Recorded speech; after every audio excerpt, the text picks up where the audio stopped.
Tinaasahan na magdadala ng malayong range na cruise missiles. Ito ay isang malaking hakbang para sa kahusayan ng bansa sa karagatan. Sinasabi ng mga eksperto sa kabuuan, ang Australia ay may malaking kahusayan sa pandagat na inaasahang magpapaunlad sa pagdepensa sa kanilang teritoryo at maging sa mga teritoryo ng kaalyansa sa South China Sea katulad na lamang ng Pilipinas at Taiwan. Papansin nyo mga utol, no? Kaliwat kanan na yung lahat ng bansa na nandito. Halos lahat na naghahanda para sa napipintong digmaan. Eto mga utol, sa mga hindi nakakaalam, ang China ang may pinakamaraming vessel, okay? Warship sa lahat ng naval sa buong mundo. Pero hindi po sila ang kinukonsiderang pinakamalakas. Although ang Navy ships nila ay umaabot ng 1.5 ulit ng naval ship ng US more or less, pero hindi sila ang pinakamalakas na Navy sa buong mundo. Tingnan muna natin ito. Ito mga utol, no? Mula sa Aviation and Defense Universe, no? Ano? Top 10 most powerful navies in the world as of 2021 ito. Mga karunungan, kaalaman, teorya, kasaysayan, hiwaga at mga bagong tuklas. Alamin natin, alamin natin. Alam naman natin mga utol na ang Australia ay isa sa mga kaalyado ng Amerika o ng United States of America. At itong bansang Australia, kailanman hindi natin napapabalitang napapasangkot sa mga kaguluhan ng mga bawat bansa.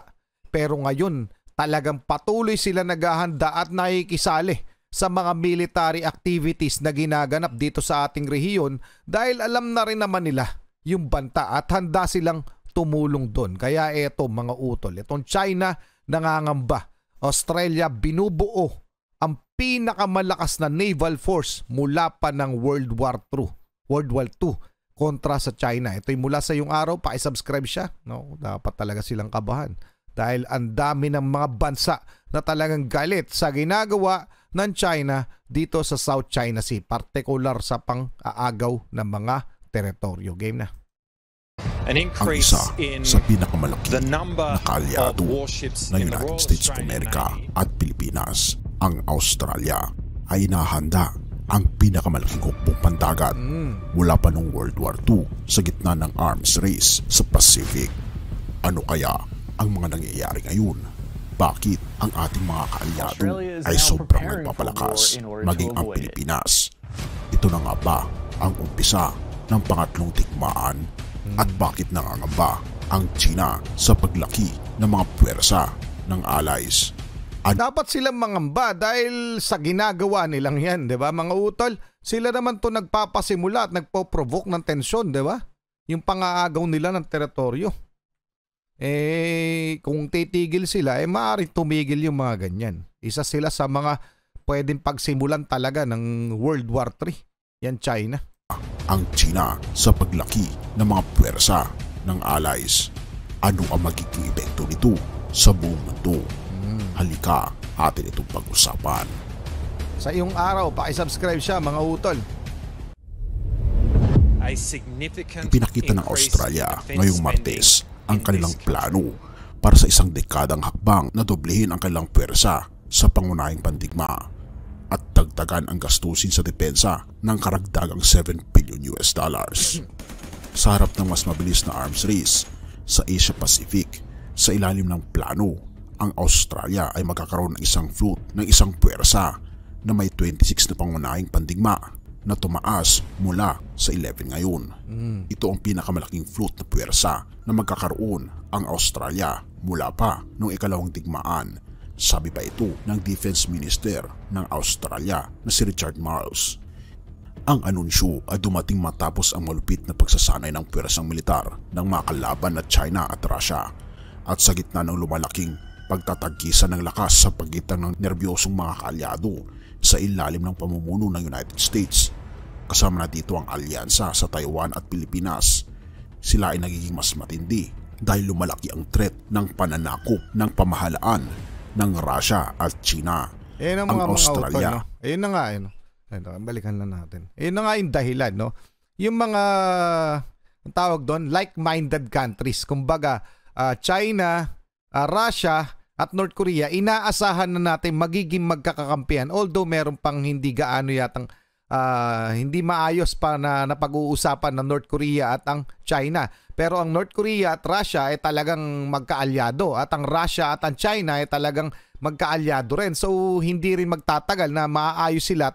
Yan yung pinipigilan ng mga like-minded countries din kagaya natin at ng United States of America at ng mga kaalyado nito. Yun yung reason kung bakit itong nagta-trilateral military exercise itong Australia, Japan at saka Pilipinas at itong United States of America para na rin sa kapayapaan ng rehiyon. Dahil syempre alam naman natin yung bantang ginagawa nitong China dahil kamakailan nga, nagdao sila ng maritime exercise with Russia at saka military exercise. So, alam rin natin na meron silang mga hakbang o mga pinaplano. So, yun ay pinipigilan ng mga kaalyado nating bansa. Tuloy na muna natin. Ako ng pamahalaan ng Russia at China. Ang Australia ay makakuha ng 6 na Hunter-class frigates, 11 general-purpose frigates, 3 air warfare destroyers, at 6 na state-of-the-art na talagang pandigma na hindi kinakailangan ng tauhan. Hindi bababa sa ilang bahagi ng flota ay armado ng Tomahawk missiles na kayang magtaglay ng malayong range sa mga atake sa mga target sa malalim na bahagi ng teritoryo ng kaaway na ang kanyang pangunahing kakayahan ay talagang pumigil ng mga atake ng kalaban. Ang plano ay magreresulta ng pagtaas ng gastusing pangdepensa ng Australia hanggang 2.4% ng gross domestic product na mas mataas sa target ng 2% na itinakda ng kanilang mga kaalyado sa NATO.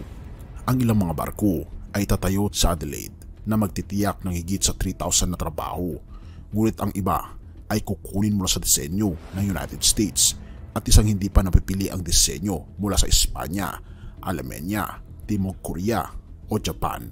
Ito ang malaking pagbabago ngayon sa Australia. Noong 2021, inanunsyo ng Australia ang plano na bumili ng hindi pababa sa 3 nuclear-powered submarines na disenyo ng United States. Pinura ang plano ng ilang taong inumpisahan para sa hindi nuclear na mga submarine mula sa France na nagkakahalaga ng bilyong-bilyong dolyar. Bagaman ang mga submarine ng Virginia class ay magiging nuclear-powered, hindi ito magkakaroon ng mga atomic weapons at inaasahan na magdadala ng malayong range na cruise missiles. Ito ay isang malaking hakbang para sa kahusayan ng bansa sa karagatan. Sinasabi ng mga eksperto sa kabuuan, ang Australia ay may malaking kahusayan sa pandagat na inaasahang magpapaunlad sa pagdepensa sa kanilang teritoryo at maging sa mga teritoryo ng kaalyansa sa South China Sea katulad na lamang ng Pilipinas at Taiwan. Papansin nyo mga utol, no? Kaliwat kanan na yung lahat ng bansa na nandito. Halos lahat na naghahanda para sa napipintong digmaan. Eto mga utol, sa mga hindi nakakaalam, ang China ang may pinakamaraming vessel, okay? Warship sa lahat ng naval sa buong mundo. Pero hindi po sila ang kinukonsiderang pinakamalakas. Although ang Navy ships nila ay umaabot ng 1.5 ulit ng naval ship ng US more or less, pero hindi sila ang pinakamalakas na Navy sa buong mundo. Tingnan muna natin ito. Ito mga utol, no? Mula sa Aviation and Defense Universe, no? Ano? Top 10 most powerful navies in the world as of 2021 ito. US ang number 1 mga utol, although meron lang itong 490 naval assets. Pero meron siyang 11 o 12 na yata ngayon ang aircraft carriers niya, so hindi na natin babasahin. Active personnel ay 4 million. Okay? So ang Russia ang pangalawa na merong 606 naval asset. May 2 lang silang aircraft carriers at 1.5 million approximately active personnel. So yan pa yung mga assets nila, no? 64 submarine, no? Ilan na sa US? Ang submarine ng US ay 68, no? Mga nuclear submarine yan. Pangatlo lamang ang People's Liberation Army, pero ang naval assets nila ay 777 mga utol. Okay? So hindi available ang mga kung ano ng mga ano niyan. Indian, malakas rin, no? Dalawang number 4 ang India. Okay? Ang number 5. So hindi na natin titingnan. Japan, may 155, no? Japan. Tingnan natin kung Korea. Oh, South Korea, mga utol. Pang-7 ay France. Pang-8 ay United Kingdom, Italy, ang pang-9 at ang pang-10 ay Taiwan. Oh, malakas rin pala talaga ang Taiwan. Anyway, mga utol, pinakita lang dito na kahit napakaraming naval asset ng China, wala pa rin silang panama sa asset na meron ang United States kahit na konti, pero talagang puro malalakas. Yung sa kanila kasi hindi pa mga subok at mahihina naman. Kumbaga mga utol, depende kasi doon sa kakayahan ng mga Navy ships. Anyway, bakit nga ba naval ang pinag-uusapan pagdating sa mga gera at digmaan? Kasi ito nga po yung lumulusob. Kasi alam nyo naman, ang mundo natin halos 70% yata, kung hindi ako nagkakamali, no? 70% more or less, katubigan. So yun yung pinakamadaling paraan para lusubin ang isang bansa. Okay? Tuloy na muna natin. 1. Ngunit ang mga pangunahing proyekto sa depensa ng bansa ay matagal lang kinukulang sa pundo. Pinabago ng gobyerno, may mga pagbabagong patakaran at mga plano ng proyekto na mas makakatulong para sa lokal na pagbuo ng trabaho kaysa sa depensa. Sinabi ni Michael Shoebridge, isang dating mataas na opisyal sa seguridad at ngayon ay isang independent analyst na kinakailangan ng gobyerno na malampasan ang mga nakaraang pagkakamali at wala ng oras na masasayang. Tama. Habang umiinit ang kompetisyon sa rehiyon.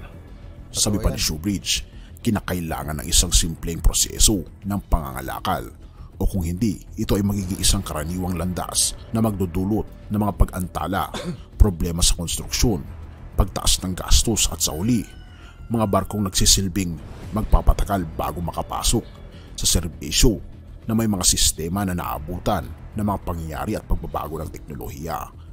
Ang pangakong continuous naval shipbuilding ay hindi maaring maging prioridad. Ika pa niya, ito ay magiging sagabal lamang sa tunay na prioridad, ang pagbalik sa pagbagsak ng flota ng ating Navy. Kung ating mapapansin mga kaibigan, napakatindi at umatikabo na ang bakbakan sa ating rehiyon ngayon. Totoo yan. Nakikita natin ang lakas ng Australia na pati ang China at Russia ay talaga namang nangangamba sa paglakas ng mga bansa sa ating rehiyon. Ngunit ipanalangin natin mga kaibigan na nawa ay hindi matuloy ang mga bakbakang ito dahil tayo rin ang magiging kawawa sa huli. Totoo yan mga utol, no? Sana ay wag matuloy kahit although nag-aambahan na lahat ng bansa, nag-aambahan na talaga. Nakahanda na para sa isa't isa. Kumbaga sabi ko nga dati pa isang bitya na lang ang dapat sindihan, no? O kailangan sindihan. Kumbaga may isa man dito na magloko at umatake ng violente sa isang bansa, mag-i-ignite na ito ng gera. At hindi lang ito basta gera ng bansa sa bansa, ito'y World War III. At hindi yan basta World War III na kung saan maglulusuban, ito po'y batuhan ng mga nuclear missiles. At talagang kawawa ang mga tao. Hindi lamang Pilipinas, bagkus sa buong mundo yung mga kaya dapat matauhan tong mga leaders na to na sana mas-settle nila ang kanilang mga hindi pagkakaunawan. Ano pa bang kailangan natin, no? Tayo rin mga tao talaga ang sisira ng mundo, no? Dahil sa kasakiman, sa kapangyarihan. So sana ay wag matuloy mga utol na nakakapangamba. Pero isang mitya na lang ang sisindihan dito, yan na yan.